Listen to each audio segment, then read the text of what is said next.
Sekarang kita mendengar sikit tausiah kurang 15-20 minit.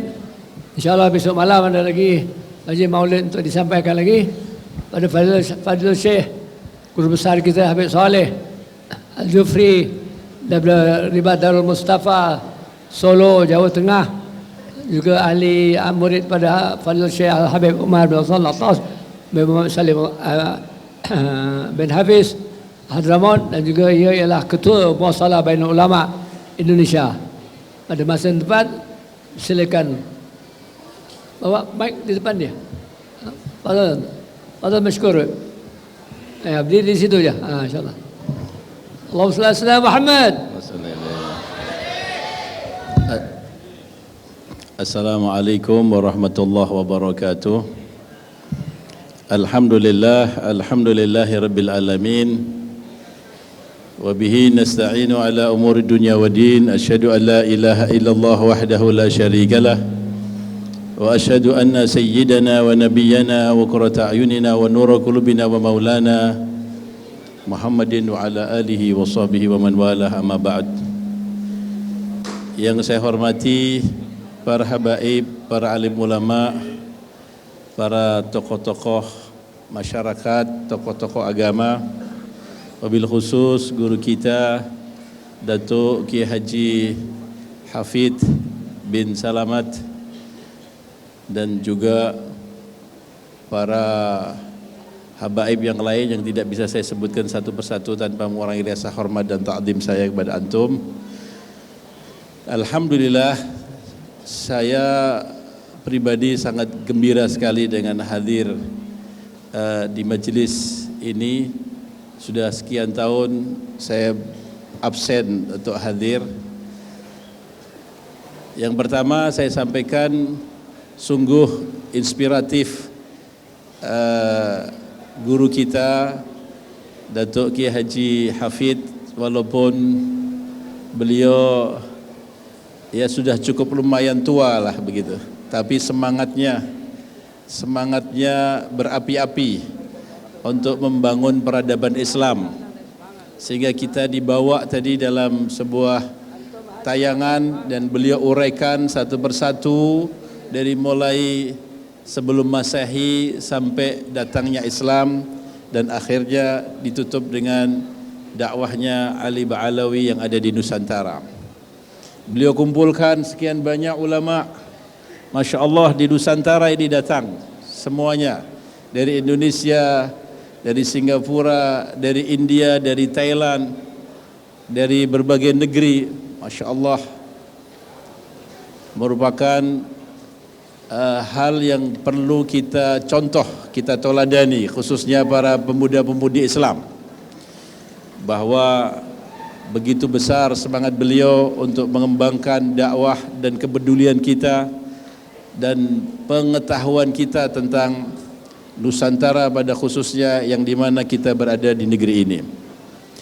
Yang kedua, saya terinspirasi juga bahwa ini tempat macam di kerajaan yang dibangun oleh para wali songo. Kebetulan saya dari Solo, dan Solo sana ada beberapa kerajaan Islam. Ya, yang terbesar adalah kerajaan Susuhunan Surakarta, ya. Kerajaan yang dipimpin oleh Pakubuwono. Pakubuwono adalah saudara dari Hamengkubuwono yang ada di Jogja. Setiap kerajaan Islam yang dibangun oleh para wali songo itu selalu bernuansa macam ini. Walaupun ini sedikit seperti miniatur begitu ya, tapi mirip. Di sini ada masjid, di sini ada tempat untuk majelis yang kalau di Solo namanya setinggil atau pagelaran. Setinggil itu tanah yang tinggi kan, siti inggil. Siti itu tanah, inggil itu namanya tinggi. Inilah tanah tinggi di kerajaan Solo juga macam ini, tapi lebih tinggi lagi dan lebih luas. Kemudian di depannya adalah alun-alun. Ya, di depannya ada alun-alun. Kemudian di samping kanan dan samping kiri itu ada pasar. Pasar merupakan home industry, hasil dari home industry yang ada di keluaran dari lingkungan masjid, ya, yang disebut kauman. Mungkin pernah dengar ya, satu kampung namanya kauman, di mana di situ ada masjid agung yang dibangun oleh para wali songo, dan di situ ada kerajaan. Pasti akan di belakang masjid agung ada kampung namanya kauman. Kaum di situ dari kalimat kaum adalah sekelompok masyarakat yang di situ adalah kaum muslimin, kaum mukminin.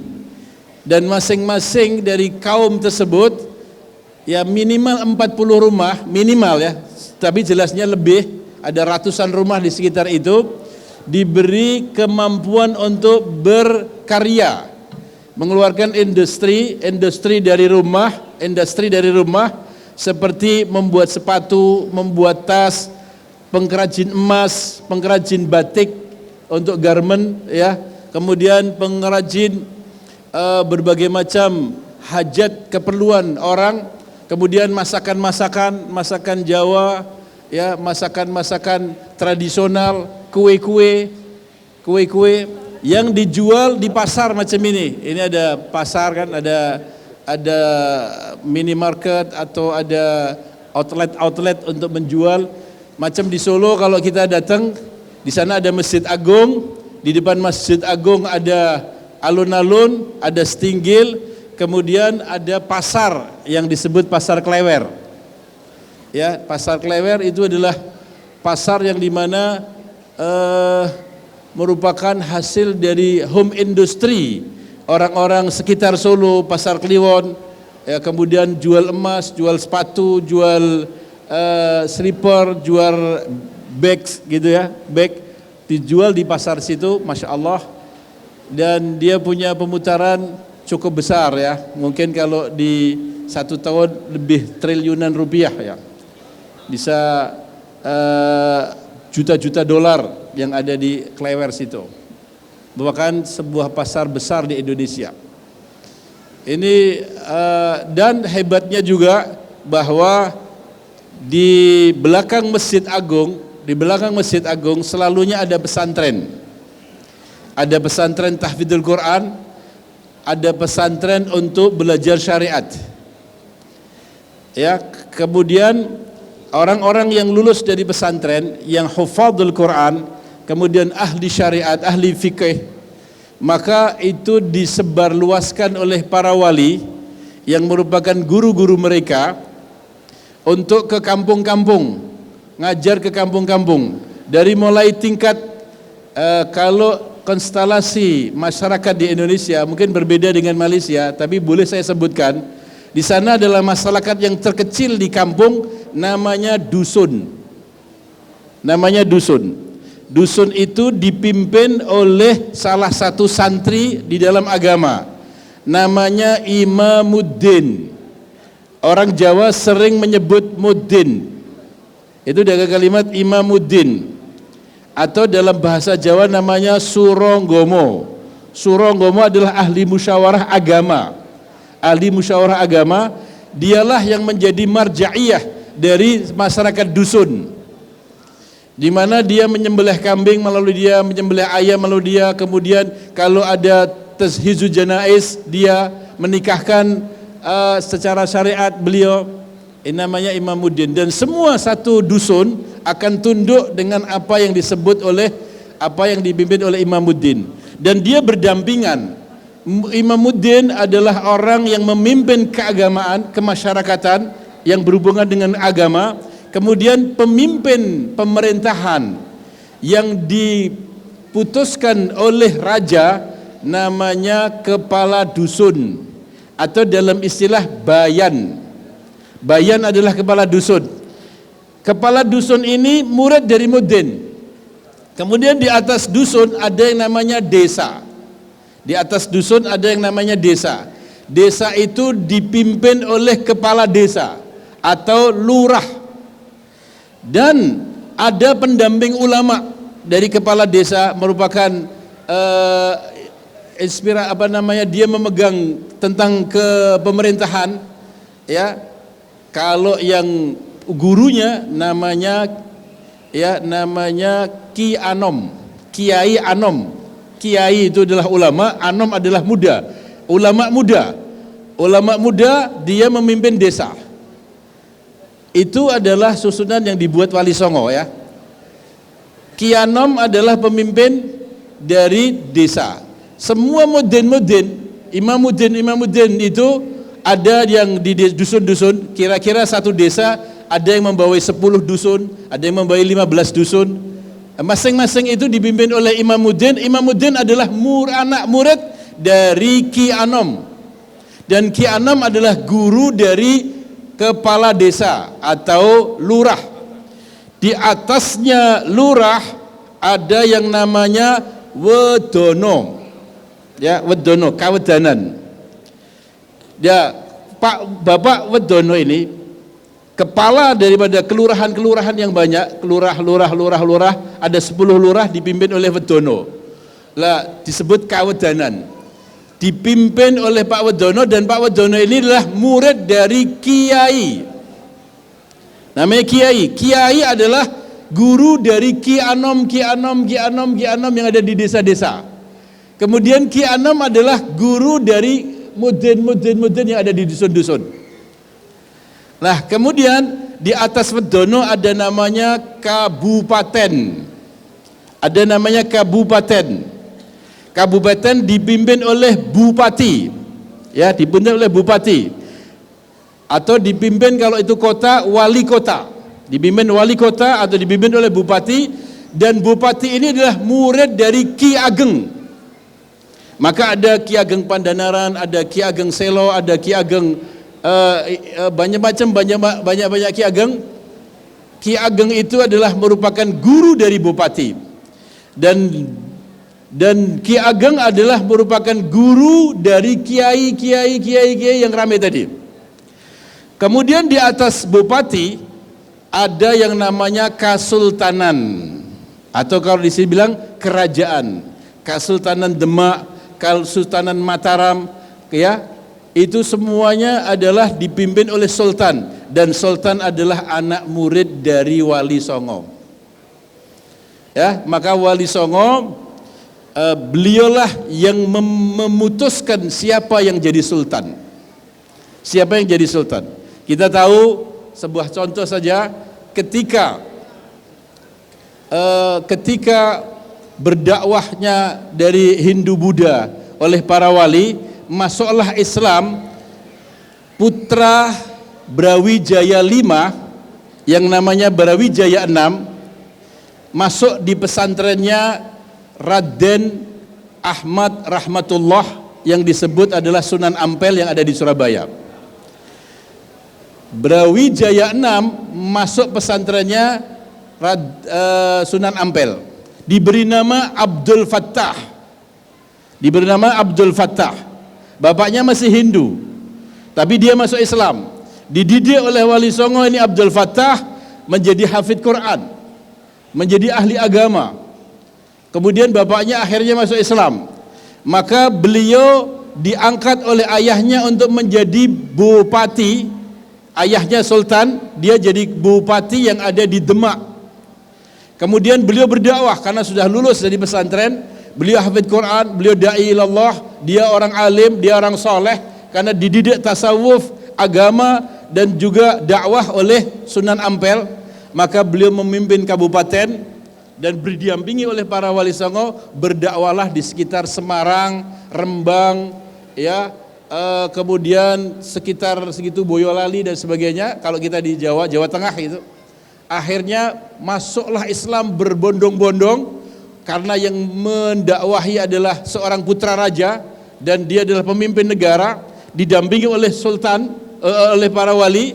Maka didirilah kerajaan Islam yang pertama kali yang tadi didayangkan, yang ditayangkan oleh Ustadz Hafid, Kiai Hafid, namanya Demak Bintoro. Ya, tadi ada bangunan, ada orang sholat, para wali yang tua itu adalah sebuah film ilustrasi para wali bagaimana memimpin sholat. Maka Sultan Abdul Fattah diberi nama oleh Wali Songo Sayyidin Panotogomo Khalifatullah Tanah Jawa Abdul Fattah. Sayyidin Panotogomo artinya Sayyid, tuan, penghulu yang menata agama, memimpin agama. Khalifatullah sebagai khalifat Allah di tanah Jawa. Ya, namanya Abdul Fattah. Bapaknya adalah Brawijaya V. Maka Abdul Fattah beliau berdakwah memasukkan Islam banyak, beliau wafat kemudian diganti oleh putranya, tapi sebentar beliau wafat, namanya Yunus, Bupati Yunus, Adipati Yunus, meninggal dunia di Malaka bertempur dengan Portugis. Tapi orang Jawa tidak bisa bilang Yunus, jadi Adipati Unus. Pernah dengar dari orang-orang Jawa nih, Adipati Unus. Kemudian beliau wafat diganti oleh adiknya, namanya Sultan Trenggono. Sultan Trenggono dia berjuang melawan Inggris, melawan Portugis, melawan Spanyol, dan dulu kerajaannya bekerja sama dengan di Malaysia ini, di antaranya kerajaan di Kelantan, kerajaan yang ada di Terengganu, dan beliau wafat di Terengganu. Dalam perjuangan ini beliau wafat di Terengganu, maka untuk mengabadikan nama Trenggono itu wafat dan syahid fisabilillah di situ, dinamakanlah tempat itu Trenggono Terengganu jadian. Nama Terengganu itu berasal dari Trenggono, karena beliau wafat bertempur melawan Portugis di Terengganu. Jadi kita ada hubungan dari sejak lama dulu kita. Beliau wafat di situ dan beliau dibawa ke Demak dan dikubur di Demak. Nah, di sini kemudian ketika beliau wafat tidak ada lagi karena beliau tidak punya anak laki. Ketika beliau tidak punya anak laki, siapa yang menentukan untuk jadi sultan setelah Trenggono meninggal dunia? Yang menentukan adalah Ja'far Shadiq, yaitu wali Sunan Kudus, putranya Sunan Ampel. Karena beliau memimpin di wilayah Kudus, ya, dan beliau adalah tetua, lebih tua daripada Sunan Kalijaga, lebih tua daripada Sunan Muria yang ada di Muria. Maka beliau putus untuk menentukan. Siapa yang ditentukan oleh Sunan Kudus? Yang ditentukan adalah menantu daripada Trenggono ini, namanya Mas Karebet atau Joko Tingkir. Kita pernah dengar Joko Tingkir. Joko Tingkir itu namanya Jawanya adalah Hadiwijoyo. Ya, Hadiwijoyo. Dia memimpin kerajaan Demak dan akhirnya dipindah di Pajang. Sejak itulah ketika Joko Tingkir meninggal dunia, anaknya tidak mau untuk jadi memegang kerajaan karena beliau ada ahli tasawuf yang berdakwah di daerah Ponorogo, yang di daerah Madiun, ya, namanya Sultan Benowo. Namanya Sultan Benowo, dia wafat tidak mau jadi raja, maka digantikan oleh sepupu dari Joko Tingkir, namanya Sutowijoyo, yang memindahkan kerajaannya di Yogyakarta. Ya, itulah disebut, kalau ini Bapak Mahyudin tahu, nama gelarnya adalah Panembahan Senopati, ya, Sutowijoyo. Dia adalah raja Jogja yang pertama kali, dan kemudian anaknya minjah menjadi Solo, ya, menjadi keraton di beberapa tempat yang ada di wilayah Jawa Tengah. Di sini adalah sebuah cerita saja bahwa bagaimana hubungan yang sangat erat antara umara dan ulama, dan begitu umara berdampingan dengan ulama, dan mereka adalah orang-orang yang memiliki pemikiran yang bagus untuk rakyatnya, terjadilah kesejahteraan, kebahagiaan, kenikmatan yang luar biasa. Ya, disebutkan oleh sebuah riwayat, sinfani minan nas idza saluha saluhan nas wa idza fasada fasadan nas, al ulama wal umara. Dua kelompok manusia, apabila mereka dua kelompok ini bagus, akan baguslah seluruh rakyat dan masyarakat. Dan apabila mereka jahat, rusak semua, adalah ulama dan umara. Sudah dicontohkan oleh para wali songo, ulama bergabung dengan umara, umara bergabung dengan ulama. Setiap kali mereka menjadi pemimpin sebuah negara, langsung didampingi oleh ulama. Seperti saya ceritakan tadi ini. Ya, maka alhamdulillah di sini barangkali saya yakin Datuk Hafid Beliau terinspirasilah dengan caranya Wali Songo. Di sini ada alun-alun, di sini ada masjid, di sini ada setinggil untuk maulid dan memberi tausiah. Di situ ada pasar yang merupakan hasil home industry ya dari masyarakat sini untuk dijual di sana. Ya baik itu makanan, kue ataupun produk-produk batik saya tadi juga lihat. Ini luar biasa sekali. Mudah-mudahan ini para ulama-ulama yang di Nusantara ini inspirasi dari modern yang telah dilakukan oleh beliau bisa di-cloning, bisa dicontoh ya, dicontoh nanti di Solo, dicontoh di Malang, dicontoh nanti di Surabaya, dicontoh di Jakarta dan sebagainya, sehingga akan terjadi masyarakat Islam yang bagus dan tata cara dakwahnya para Wali Songo itu bisa diabadikan sehingga barokahnya akan banyak. Demikian yang bisa saya sampaikan, mudah-mudahan dan manfaatnya. Walaupun Assalamualaikum warahmatullahi wabarakatuh. Waalaikumsalam warahmatullahi wabarakatuh. Luar biasa ini. Ini bukan hanya Habib, ini orang Jawa ini. Ada keturunan Wali Songo ini sebenarnya. Dia bisa takalam dengan bahasa Jawa ya Habib, insyaAllah. Ya. Besok malam dia akan bertausiah dengan bahasa Jawa ya, insyaAllah. Terima kasih banyak Habib Shalih Al Jufri.